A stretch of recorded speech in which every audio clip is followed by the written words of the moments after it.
शक्ति ने उसको रोक करके रखा है। प्रकृति ने अपने हाथ में डंडा उठा लिया है और वो डंडा चलाने ही गुरु महाराज ने कहा। और प्रकृति बच्चा जब डंडा चलाएंगे तो 20 करोड़ों का न्यारा ब्यारा हो जाएगा, 20 करोड़ों का। गुरु महाराज ने कहा ऐसा समय भी आएगा, अगर तुमने महात्माओं का कहना नहीं माना, गुरु महाराज ने कहा कि लाशें सड़ी रहेगी, उठाने वाले ना मिलेंगे, कहे जय गुरुदेव जमाना बदलेगा। ऐसा समय आएगा, गुरु महाराज ने कहा कि माँ अपने बच्चे को नहीं बचा सकती, पिता अपने पुत्र को नहीं बचा सकता, पुत्र अपने माँ बाप को नहीं बचा सकते। बच्चा आने वाले समय में अगर तुमने मेरी बातों को नहीं माना तो ऐसा समय आ रहा है कि सबकी गाड़ी में आग लगेगी, सबकी गाड़ी में आग लगेगी। और जब तुम्हारी गाड़ी में आग लगी होगी तो तुम मुझे बताओ कि तुम किसकी गाड़ी की आग बुझाओगे। गुरु महाराज ने कहा कि तुम्हारी गाड़ी में आग लगेगी तब तुम किसकी बुझाओगे, अपनी बुझाओगे या औरों की बुझाओगे? अपनी बुझाएंगे। तो बाबा जी ने कहा है बच्चों समय रहते अपना सुधार कर लो, सही सच्चे रास्ते पर आ जाओ और महात्माओं की शरण ले लो। गुरु महाराज ने विकल्प रखे, बहुत सारे विकल्प रखे, आज से नहीं। गुरु महाराज की योजना बहुत वर्षों से चल रही है, लेकिन देखने में हमको मिला 10 जुलाई 1952 से सत्संग जारी किया, 17 जुलाई 1952 से नामदान का उन्होंने प्रारंभ किया बड़ी बाजार काशी से। 1954 यानी कुंभ के मेले में उन्होंने विशेष भविष्यवाणियां की कि वो समय आ रहा है। गुरु महाराज ने कहा कि भारत के अंदर में आजादी से लेकर के 10 वर्षों के बीच में अगर बच्चा कोई महापुरुष अगर खड़ा नहीं होता तो दोबारा भारत गुलाम हो गया होता। ऐसे भारत के जो है तारा नक्षत्र गणना में ऐसे भारत का जो है भविष्य था, यानी गर्दिश में जिसको कहते हैं। तो स्वामी जी महाराज ने 10 वर्ष पूरे नहीं होने दिए। 10 जुलाई 1952, 17 जुलाई 1952 को नामदान देना शुरू कर दिया और एक प्रगट संत के रूप में जो है हमारे आपके सामने उपस्थित हो गए। और बाबा जी ने क्या कहा कि आज तक 700 वर्षों में जितने भी महात्मा आए सबने एक ही काम किया, जीवात्माओं को, मनुष्य को समझा बुझा करके इनकी आत्मा को अपने लोक ले जाना, इससे अतिरिक्त उन्होंने कोई काम नहीं किया। लेकिन बीच बीच में विशेष काम हुआ प्रेमियों। कैसा विशेष काम? आपने 10 गुरुओं का नाम सुना होगा, उसमें से आखिरी गुरु जो हुए गुरु गोविंद साहब, संत महात्मा दयाल पुरुष। लेकिन देखिए समय और परिस्थिति के अनुसार उसके अनुरूप अनुकूल महात्मा हर कोई काम करते हैं। तो उस समय जो है गुरु गोविंद साहब ने जीवों को नामदान देने के साथ साथ, सत्संग देने के साथ साथ और हिंसा न करने की शिक्षा देने के साथ साथ अपने हाथ में क्या उठाया? तलवार उठाई कि नहीं उठाई? तलवार उठाई और उन्होंने जो है उनका भी नाश किया और संत मत को भी जारी रखा और उन्होंने जीवों को ताड़ा भी और उनका संहार भी किया। यानी आप संतों को किसी भी मर्यादा में मत बांधिए, नियम में मत बांधिए। गुरु महाराज ने कहा कि संत जो है सर्व समर्थ होते हैं और वो जब धरती पर उतरते हैं तो ईश्वर ब्रह्म पार ब्रह्म महाकाल उनसे थर थर थर थर थर थर थर कांपते हैं। आप विचार कीजिए हम किस समय पे बैठे हुए हैं और कैसा महात्मा हमारे सामने मौजूद है, गए कहीं नहीं है।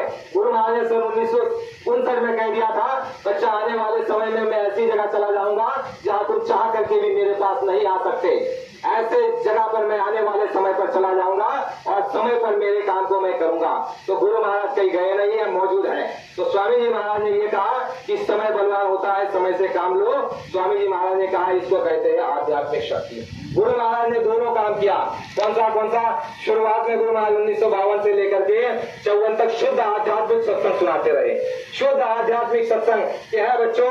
तुमको ये जो मनुष्य शरीर मिला है ये संसार भोगने के लिए नहीं, तुमको आपकी बार ये जो मौका मिला है, सुनहरा मौका और स्वर्णिम अवसर जो मिला है, ये नरक और 84 के फाटक को बंद करने के लिए और जीते जी अपने परमात्मा की प्राप्ति के लिए और आपके जो जितने भी दुख और तकलीफ और क्लेश और नाना प्रकार के कष्ट तुम जो झेल रहे हो और जो झेल करके आए, इसको सदा के लिए समाप्त करने के लिए वो परमात्मा ने तुमको ये अवसर और ये मौका दिया। और उसने जब ये तुमको मनुष्य शरीर दिया तो उसने ये कहा कि अब की बार मैं तुमको ये मनुष्य शरीर देता हूँ, मेरे मनुष्य शरीर को तुम गंदा मत करना। दूसरा वचन दिया कि इसमें तुम भजन करना। तो स्वामी जी महाराज ने कहा कि तुमको ये जो मनुष्य शरीर मिला है भजन के लिए मिला है। भजन का मतलब होता है, आप यूपी में कहीं चले जाइए, आप भी बॉर्डर में बैठे हैं। भजन का एक शाब्दिक मतलब होता है, अर्थ होता है भजना। भजना का मतलब आपके यहाँ क्या होता है साहब? भागना। यूपी में भजने का मतलब कहते हैं भागना। गुरु महाराज ने कहा बच्चा ये मौका जो तुमको मिला है, ये जो रास्ता मिला है, इसको पकड़ लो और यहाँ से भगो। यहाँ से निकल चलो, ये काल बलि का देश है, उसका छोटा कब पड़ जाए, उसकी मार कब पड़ जाए, और उसके जो शब्द तुम्हारे साथ लगाए हुए हैं, मन बुद्धि चित्त अहंकार, और ये जो आपके जो है रजोगुण तमोगुण सतोगुण, और ये जड़ कपड़ा जो तुमको उसने पहना दिया है, और वो डोरी उसके हाथ में उसने पकड़ रखी है, और तुम्हारे मन को कब खींच ले और तुम्हारी बुद्धि भ्रष्ट कर दे। गुरु महाराज ने कहा कि बच्चा यहाँ पर पग पर यहाँ पर जो है पग पर फांसा लगा हुआ है, पग पर। गुरु महाराज ने कहा कि बिना संतों के तुम्हारी जीवात्मा की रक्षा हो नहीं सकती। गुरु महाराज ने कहा कि ये मनुष्य शरीर अनमोल है, मिले ना बारंबार, और ये इसलिए मिला है क्योंकि इस बार तुमको अपने इस जन्म के उद्देश्य की पूर्ति करनी है। वो कौन सी पूर्ति? गुरु महाराज ने कहा कि महात्माओं की पहले खोज। गुरु महाराज ने कहा उस सत्संग में जो 1952 और 54 के बीच में बता रहे हैं, गुरु महाराज ने कहा कि तुम्हारे पास पुण्य का प्रताप नहीं है, इसलिए तुमको महात्मा नहीं मिलेंगे। गुरु महाराज ने कहा कि पुण्य पुंज बिन मिले ना संता, मोह भाव भरोसे मोह अनुमंता, बिन हरि कृपा मिले ना संता। पुण्य के पुंज के बिना तुमको महात्मा नहीं मिलेंगे। अगर बाबा जी आपके गांव में भी आए होंगे, लेकिन आप पर हमारा पुण्य नहीं रहा होगा, तो भी हमने कन्नी काट ली होगी, खेत में चले होंगे, गए होंगे, शहर में दौड़ गए होंगे, ऐसा होता है। गुरु महाराज ने कहा दूसरी कृपा उस परमात्मा की होनी चाहिए। ये दोनों कृपा जब सम्मिलित होती है, परमात्मा की कृपा संतों पर और संतों की दया दृष्टि जब जीवों पर होती है, बाबा जी ने कहा तब जीवों को जो है नाम धर्म की वर्षा जीवों पर होती है। पहला तो कहा कि मनुष्य शरीर मिल गया, तो मनुष्य शरीर मिला तो उसके लिए रामायण में लिखा गया है कि अब तुमको क्या करना, कहाँ जाना, किसका संग करना आत्म उद्धार के लिए, धर्म के रास्ते पर आने के लिए। तो गोस्वामी जी महाराज क्या लिखते हैं? जय गुरुदेव, जय गुरुदेव। गोस्वामी जी महाराज उसमें लिखते हैं नवदा भक्ति भगवान राम जो है माता शबरी को पढ़ा रहे हैं, सिखा रहे हैं, बता रहे हैं कि इससे जीवों का उद्धार होगा। तो भगवान राम उनसे क्या कह रहे हैं कि माता शबरी पहली भक्ति संतन कर संगा। जय गुरुदेव, जय गुरुदेव। महापुरुष कह रहे हैं कुछ और हम कर रहे हैं कुछ और, इसलिए प्रेमियों मेल नहीं बैठ रहा है। गुरु महाराज ने कहा अरे बच्चा, अगर तुम्हारी पूजा सच्ची होती तो उसका फल तुम्हारी आंखों के सामने होता, लेकिन अगर उसका फल नहीं मिल रहा है तो समझो तुम्हारी पूजा में कहीं न कहीं तो चूक हो रही है। गुरु महाराज ने कहा बच्चा, अगर एक बूंद शराब का अपने शरीर पर गिर जाए, उसको काट करके फेंक दो तो भी उसका अपराध माफ नहीं होगा। और अगर तुम्हारे ये मनुष्य मंदिर में, ये जिस्मानी मस्जिद में अगर तुमने मांस का टुकड़ा डाल दिया और अपने इस मनुष्य मंदिर को तुमने कब्रिस्तान और शमशान घाट बना लिया, और उसी मनुष्य मंदिर से, उसी मनुष्य शरीर से, उसी हाथ से और उसी जबान से राम राम कहोगे, उसी हाथ से फूल चढ़ाओगे, धूप चढ़ाओगे, माला करोगे, बाबा जी ने कहा कि वो पूजा स्वीकार। प्रेमियों, महात्माओं ने बहुत अच्छे से समझा, लेकिन हमारा जो दृष्टिकोण ये रहा कि संसार को भोगो। तो स्वामी जी महाराज ने कहा कि तुम किसी भी तरह की कोई पूजा पाठ करते हो, आप मुझे बताते चले जाइए, बहुत शांति से और निश्चित होकर के आप बैठिए। समय आपको जितना चाहिए उतना मिलेगा, जितना आप हजम कर सकते हो, जितना समझ सकते हो, जितना ले सकते हो उतना लीजिएगा। अगर ज्यादा हो रहा हो तो मुझे इशारा कर देना। स्वामी जी महाराज ने कहा कि जब किसी भी प्रकार की कोई पूजा पाठ होती है, पूजा दो किस्म की होती है, ये भी हम नहीं जानते, इसको भी गुरु महाराज ने खोल करके बताया। कहा कि बच्चा, एक जड़ पूजा होती है और एक चेतन पूजा होती है। जैसे इसको उर्दू में कहते हैं कि एक जिस्मानी इबादत और एक रूहानी इबादत। तो स्वामी जी महाराज ने कहा दो तरह की बच्चा पूजा होती है, और उसका फल क्या मिलता है अगर शुद्ध रूप से किया जाए तो, लेकिन अशुद्ध रूप से करोगे तो पूजा नहीं मिलेगी, और पूजा के नियमों के विरुद्ध करोगे तो पूजा नहीं मिलेगी, फल नहीं मिलेगा, सजा मिल जाएगी। कैसे?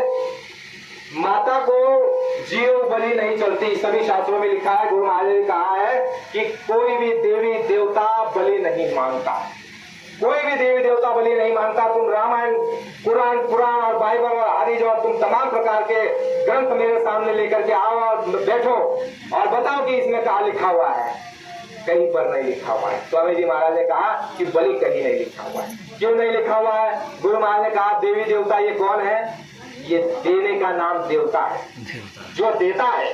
आपने देखा है देवता का ऐसा हाथ होता है, जो देता है उसको देवता कहते हैं। गुरु महाराज ने कहा लेकिन वो क्या देता है?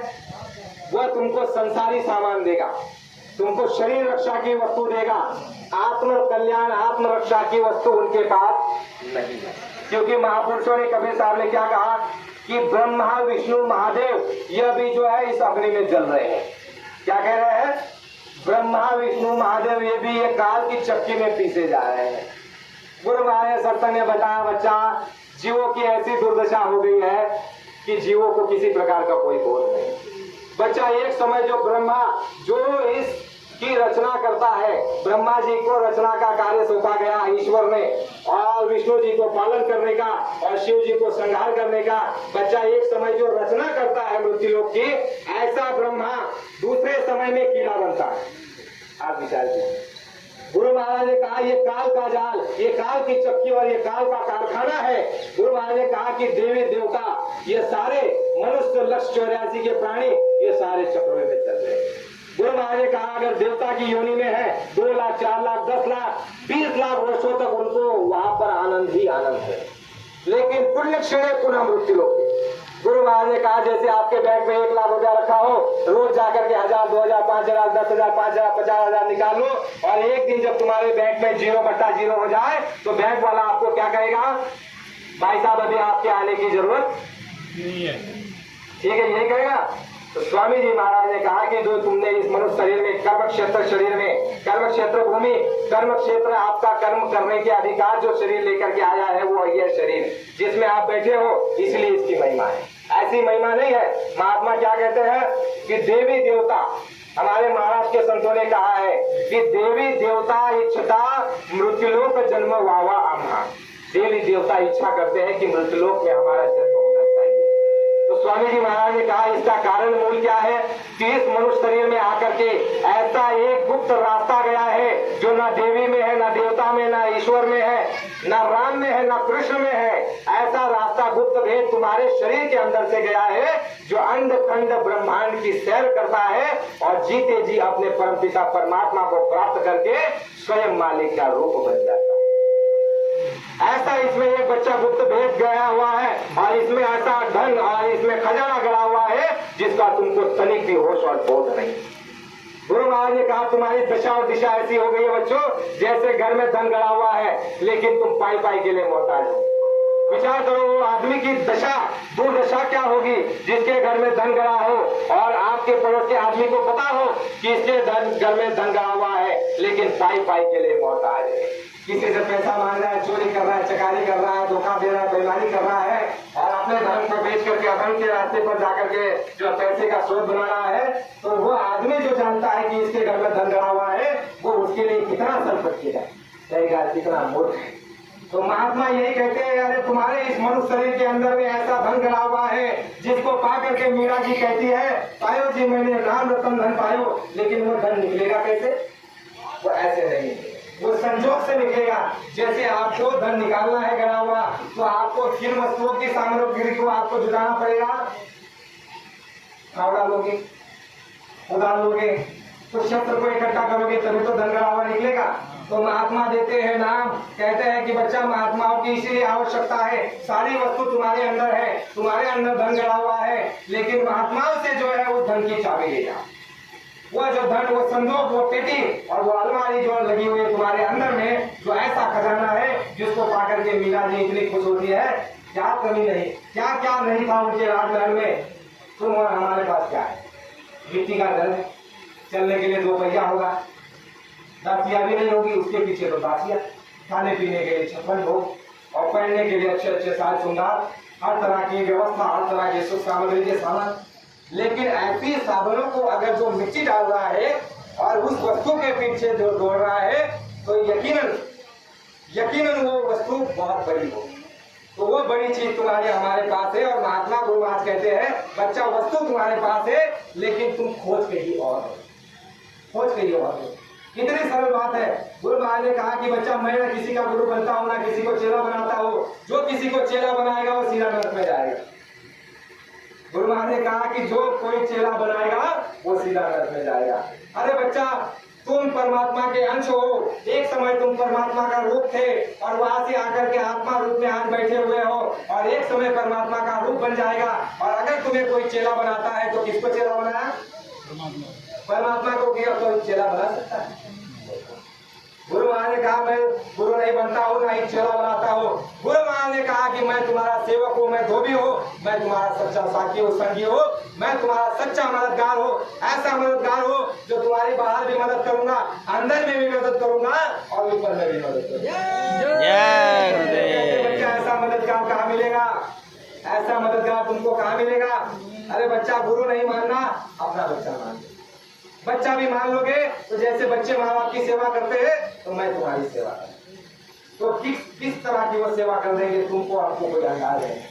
गुरु महाराज ने ऐसे ऐसे उदाहरण पेश किए हैं। एक हमारे गुरु है वही यशोदा जी, उसको गुरु महाराज उनको जो है माता का दर्जा देते थे और वो इनको पुत्र का दर्जा देते और वो इन्हें कान्हा कहते। और स्वामी जी महाराज ने कहा कि आखिरी समय में प्रेमियों ने बताया कि जब उनका शरीर शांत हो गया यानी समय पूरा हो गया तो लोग कहने लगे कि भाई इनको अभी अग्नि संस्कार कौन करेगा। तो स्वामी जी महाराज ने कहा कि मैं करूं। स्वामी जी महाराज ने कंधा दिया। लोग कहने लगे कि आप साधु है, आप कंधा नहीं दे सकते, आप साधु है, आप महात्मा है, आपको कंधा देना नहीं चाहिए। बाबा जी कहते अरे बच्चा, उसने मुझे अपना बेटा माना है और मैं मेरे बेटे होने का फर्ज निभा रहा हूँ। ये बाहर से तो बेटा बन गए और अंदर से क्या क्या बन देंगे तुम और हम क्या जानते हैं। तो वो तो कर्तव्यशील है, वो तो परिपूर्ण सर्वे सर्वा है। लेकिन गुरु महाराज ने कहा कि अगर बच्चा बनने में अगर तुमको संकोच होता है, गुरु महाराज ने कहा कि बच्चा बनने में अगर तुमको संकोच होता है तो मुझे अपना बच्चा बना, लेकिन एक रिश्ता बना लो। रिश्ता बना लोगे तो काम जल्दी हो जाएगा, क्योंकि हमारा आपका जो है पुत्र में, पुत्री में, घर में, परिवार में, माँ में, बाप में, सब में बंधन अच्छा हुआ है तो रिश्ता बन जाता है तो बड़ा प्रेम मिलता है। तो गुरु महाराज ने ये कहा कि मैं किसी का गुरु नहीं बनता, मैं मददगार हूँ और मैं तुम्हारी मदद करना चाहता हूँ, मुझसे मदद ले लो। और ये भी शब्दों का उपयोग किया, इस बुढ़े में जितना सामर्थ्य होगा उतनी तुम्हारी मदद करेगा। ताकि नहीं कहा बेटा, इस बुढ़े में जितनी सामर्थ्य होगी, जितनी शक्ति होगी उतनी तुम्हारी मदद करेगा। तो इसका सामर्थ्य कौन जानता है? शास्त्र जो है महिमा करते करते थक गए। भगवान राम नाम की महिमा, उस मालिक की महिमा नहीं कर सके, वो थक गए। ये कह दिया कि समुद्र की शाही कर लो, सारे पेड़ों को काट करके कागज बना लो और उनकी लेखी करो, उनकी महिमा गाओ संतों की, तो ये महिमा नहीं गा सकते। तो ये जड़ जबान से जिससे अनेक पाप हुए हैं, ये क्या उनकी महिमा गा सकते? और वो क्या शक्ति है? गुरु महाराज ने कहा कि कोई कहे हम संतों को जीना, वो स्वामी जी अपने हाथ कान को जीना। गुरु महाराज ने कहा कोई कहेगा कि मैंने बाबा जी को जान लिया तो अपने कानों को बंद कर लेना।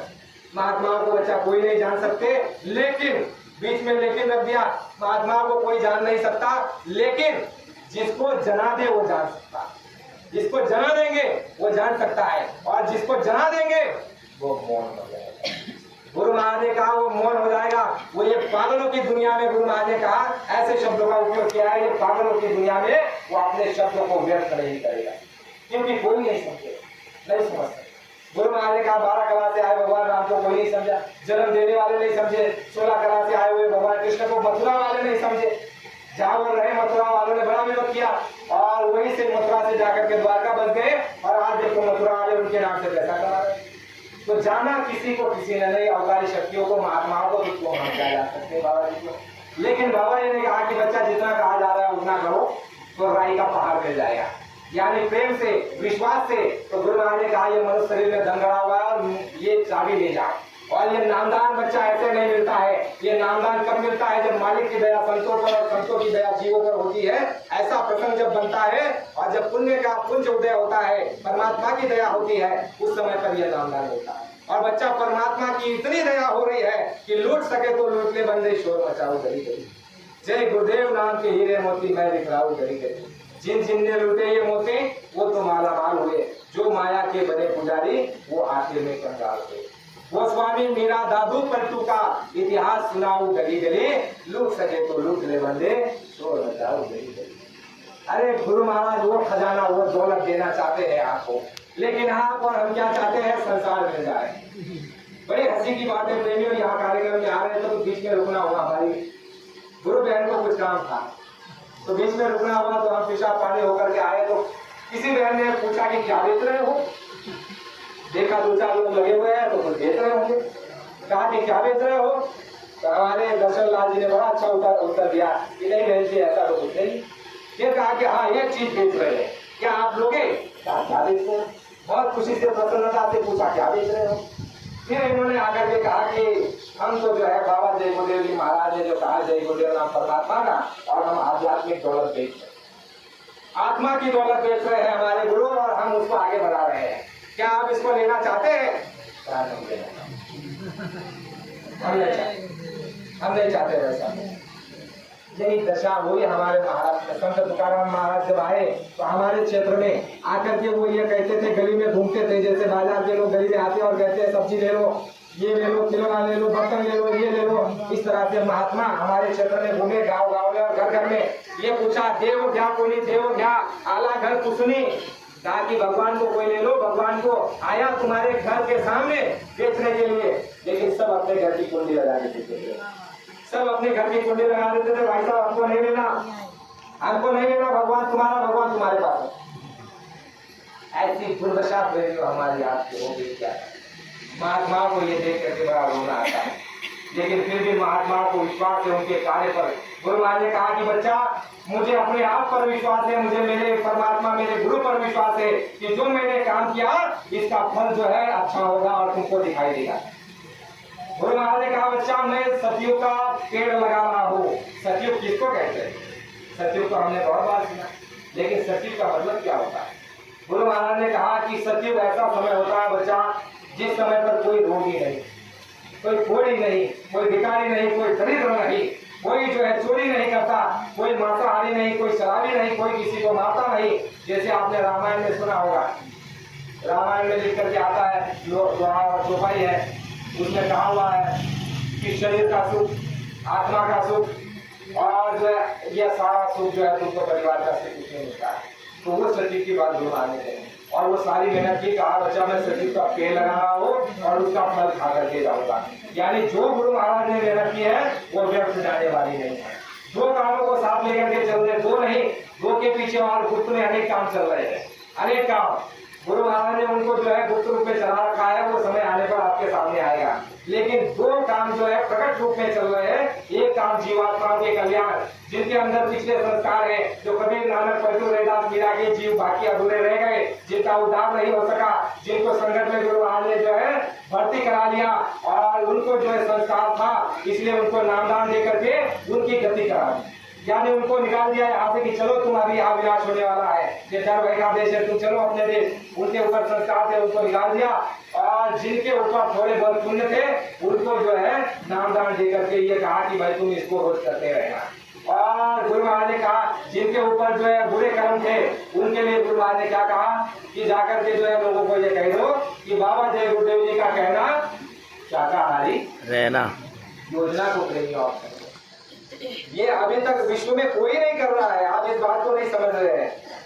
शाकाहारी रहना ये कहना बड़ा मुश्किल और ये टेढ़ी खीर है, ये लोहे के चले चलाना है, ऐसा कोई नहीं कहता, क्योंकि इसमें जो है नुकसान नजर आता है लोगों को। तो बाबा जी ने ये अभियान भी चलाया कि बाबा जी का कहना है शाकाहारी रहना है, और उन जीवों को जो मलिन है उनको जो है शाकाहारी बनाने के लिए ये जो है आदेश और पैगाम दिया प्रेमियों को, जाकर के लोगों को बताओ। तो इस बात के पीछे बहुत गहरा राज है। वो राज ये है, गुरु महाराज ने बताया कि आने वाले समय में अगर तुम महात्माओं की बातों को मान लोगे तो विनाश के समय पर महात्माओं का हाथ तुम्हारे सर पर होगा। यानी इतने योजनाबद्ध काम हो रहा है प्रेमियों, नामदान दिया जा रहा है, सत्संग दिया गया प्रेमियों को। मेरे जैसा पापी, मेरा जैसा दुष्ट आदमी, मैं कहता हूँ आपके बीच में कोई नहीं होगा।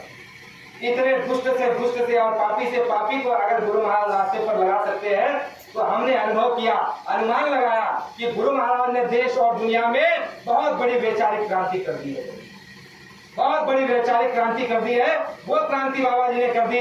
गुरु महाराज ने कहा बच्चा अभी ना राम आएंगे, ना भगवान कृष्ण आएंगे, ना भगवान राम का जो है धनुष्य चलेगा, ना भगवान कृष्ण का सुदर्शन चलेगा। अभी तुम्हारे कर्म और क्रियाकर्मों की तलवार से ही तुम्हारा सफाया हो जाएगा। ये ऐसा परिवर्तन है और प्रकृति द्वारा परिवर्तन होगा और तुम्हारे कर्मों की क्रियाकलापों द्वारा ही तुम्हारा सफाया हो जाएगा। अभी ना राम आएंगे ना कृष्ण आएगा।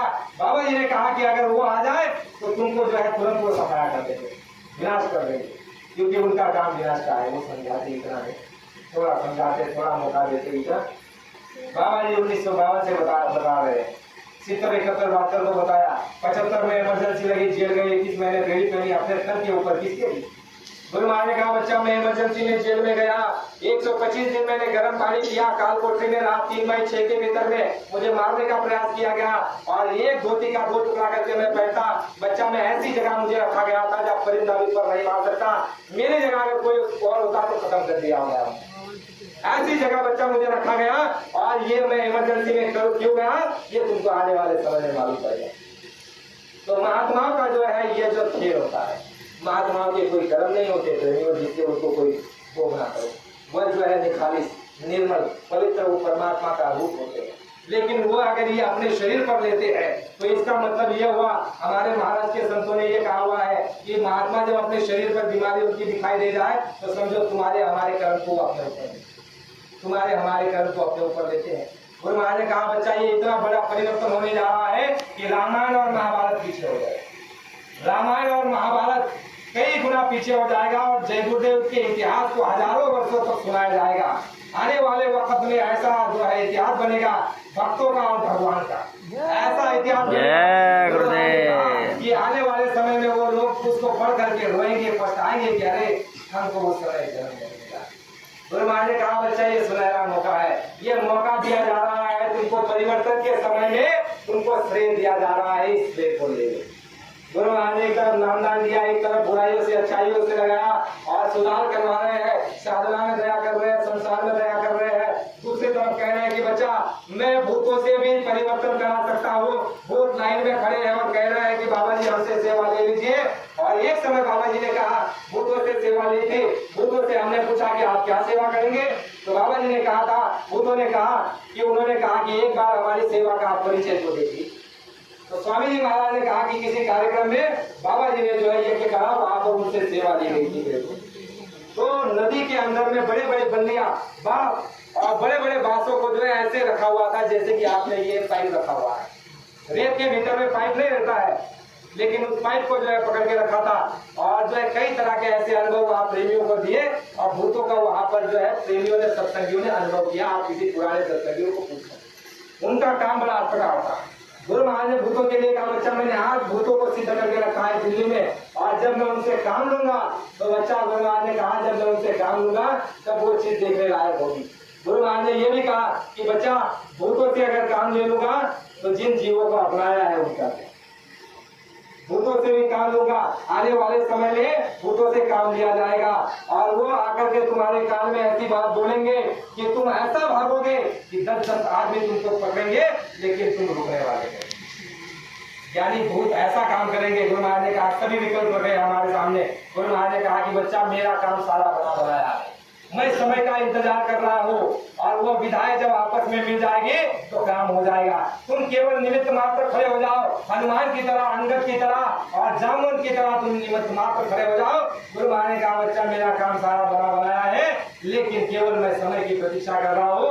भगवान राम ने समय की प्रतीक्षा की, मैं समय की प्रतीक्षा कर रहा हूँ, सभी महात्माओं ने समय की प्रतीक्षा की। और बच्चा जब वो समय आ जाएगा, गुरु महाराज ने कहा सचिव आएगा और कलयुग जाएगा और दोनों की टक्कर में बच्चा 2 इंच का फासला जब रह जाएगा तो तुम्हारा कचुम्बर निकल जाएगा।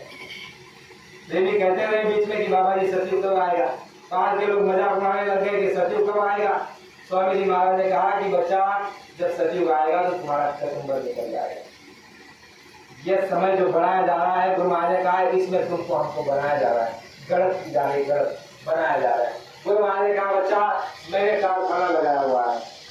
कौन सा कारखाना लगाया है? मैंने जो कारखाना लगाया है इसमें आदमी को इंसान बनाया जाता है। क्या बनाया जाता है? आदमी को इंसान बनाया जाता है। और इतने दिनों में मैंने कईयों को इंसान बना दिया। बच्चा ये कारखाना मैंने लगाया हुआ है, मैंने इतने दिनों तक घास नहीं छीली, शब्द पर आप करिए, मैंने इतने दिनों तक घास नहीं छीली, मैंने जो है आदमी को तैयार किया है। और समय आने पर बाबा जी ने कहा कि मैंने ऐसे लोगों को तैयार कर दिया है और इस प्लेटफॉर्म पर, और समय आने पर जब उनको इशारा मिल जाएगा और वह जो है चुटकी में काम कर देंगे। गुरु महाराज ने कहा सारी व्यवस्था बनी बनाई है, लेकिन जो समय को लंबाया जा रहा है। देखिए अभी हमारे ताकदारी कतानदारी इनको जब टाप पहनाया गया 1 करोड़ हमारे प्रेमियों को, उस समय पर स्वामी जी महाराज ने कहा 10, 11, 12 जून 1983 वोट के बाद दिल्ली में जब फ्लैग फहराने का आदेश दिया, प्रेमियों को इकट्ठा किया, उस समय पर संकल्प लिया गया है प्रेमियों। कौन सा संकल्प लिया गया है? और ये कहा कि ये संकल्प जब तक नहीं पूरा होता तुमको टाट अपने तन से उतारना नहीं है। तो संकल्प बहुत सारे थे, उसमें 2-3 संकल्प आप सुन लीजिए। बाबा जी ने कहा, बच्चा जितने गरीब महिला है गांव के अंदर, गरीब से गरीब महिला, उसके शरीर पर जब तक हीरे मोती माणिक और सोना उसके तन पर नहीं आ जाता तब तक ये कार्ड उतरने वाला नहीं है। ऐसे अनेक प्रस्ताव, अनेक वचन और अनेक उन्होंने जो है भविष्यवाणियां कही हुई है कि ये पूरा होगा। और कहा जाता है संत वचन पढ़ते नहीं गलत जाए ब्रह्मांड। 1983 और आप विचार कर लीजिए 20 साल 2000 तक, और ये आपके 23 साल, यानी कि आपके हो गए 46 के लगभग साल हो गए, 43-46 साल, कितना समय। गुरु महाराज ने कहा भगवान राम के समय में, गुरु महाराज ने कहा कि वो समय में काम हो गया 1.5 महीने में, भगवान कृष्ण के समय में काम हुआ 18 दिनों में, लेकिन बच्चा कलयुग में परिवर्तन होगा 18 मिनट में। ये गुरु महाराज ने कहा बहुत जल्दी होगा, लेकिन वो समय की इंतजारी में होगा। गुरु महाराज ने कहा कि समय की इंतजारी हो रही है और उस समय के बीच में जो है आदमी को इंसान बनाने का प्रयोग चलाया जा रहा है इस कारखाने में, और कई जो है आदमी से इंसान बन गए, मेरे जैसे दुष्ट पापी। गुरु महाराज ने जो है इतना बड़ा वैचारिक क्रांति कर दी प्रेमियों, जिसका कोई अखबार और जिसका कोई टेलीविजन में आपको नहीं आएगा। गुरु महाराज ने कहा कि टेलीविजन और अखबार में जो बात आएगी वो कभी छोड़ नहीं होगी। परिवर्तन होगा तो जमीन से होगा, परिवर्तन होगा गरीब लोगों से होगा, परिवर्तन होगा गांव से होगा। और मेरी बातों को मैंने ऐसे लोगों को, बच्चों को खड़ा कर दिया है कि इनके पेट को मैं प्रेस बना दूंगा और इनके मुख को मैं अखबार बना दूंगा, और मेरी बातों को इनके द्वारा मैं देश और दुनिया में हर आदमी तक पहुंचा दूंगा। यानी परिवर्तन जो होने जा रहा है आपके गांव से होने जा रहा है, गरीब सीधे साधे भोले वाले लोगों के द्वारा होने जा रहा है। परिवर्तन किसके द्वारा होगा? आपके द्वारा। गुरु महाराज ने कहा कि किसी भी कोने में बैठ करके रावण को मार दिया जा सकता था, और कृष्ण भगवान किसी भी जगह पर जो है महाभारत चला दिए जाते, लेकिन इतिहास कैसे बनता? इसलिए जो है समय का इंतजार हो रहा है और इस समय को आगे किया जा रहा है। पहली बात तो आप समझे कौन सी? मनुष्य शरीर अनमोल है, और आपको इस मनुष्य शरीर में जो है अधिकार दिए गए पाप और पुण्य करने का, और एक समय निश्चित है तब तक आप पाप और पुण्य कर सकते हैं, मुक्ति मोक्ष को प्राप्त कर सकते हैं। गुरु महाराज ने कहा 3 रास्ते हैं। पाप करोगे तो नरक और 84, पुण्य करोगे तो स्वर्ग में 1 लाख 2 लाख 4 लाख 10 लाख वर्षों तक तुमको डाल दिया जाएगा। और बीच का रास्ता जिसको महात्मा नाम कड़ी दे करके कहते हैं ये परमार्थ, ना स्वार्थ और ना ही जो है पाप। गुरु महाराज ने कहा कि परमार्थ का रास्ता, बीच का रास्ता महात्मा ने खोल दिया, और उस रास्ते को दे करके जीवों से कौन सा काम कराते हैं? यहाँ से छुड़ाने का। पाप भी छुड़ा खत्म, पुण्य भी खत्म, और चलो अपने देश चल रहे हंसा अमर लोग, छोड़ो ये संसार काल भई राजा, धर्म का जाल पसारा, सब धर्म। जितना भी तुम हम आंखों से देख रहे सब धर्म है। और ये भ्रम कब समझ में आता है? जब आखिरी समय आ जाता है हमारे पास, जब समय नहीं रहता, जब मौत जो है हमारे सामने खड़ी हो जाती है, यम जब आवाज देता है, गुरु महाराज ने कहा उस समय पर खून का पानी हो जाता है। उस समय पर खून का पानी हो जाता है, तब समझ में आ जाता है कि यहाँ हमारी कोई रक्षा नहीं करेगा। जिस पैसे के लिए मैंने रात दिन नहीं देखा, मैंने ईडी का पसीना चोटी तक मैंने बहाया, झूठ बोला, कपट किया, बेईमानी किया, और जिनको अपना समझा कि ये मेरे गाढ़े समय में और ये मेरे कष्ट के समय में मदद के लिए काम आएंगे, इनमें से कोई काम नहीं आ रहा है। और मुझे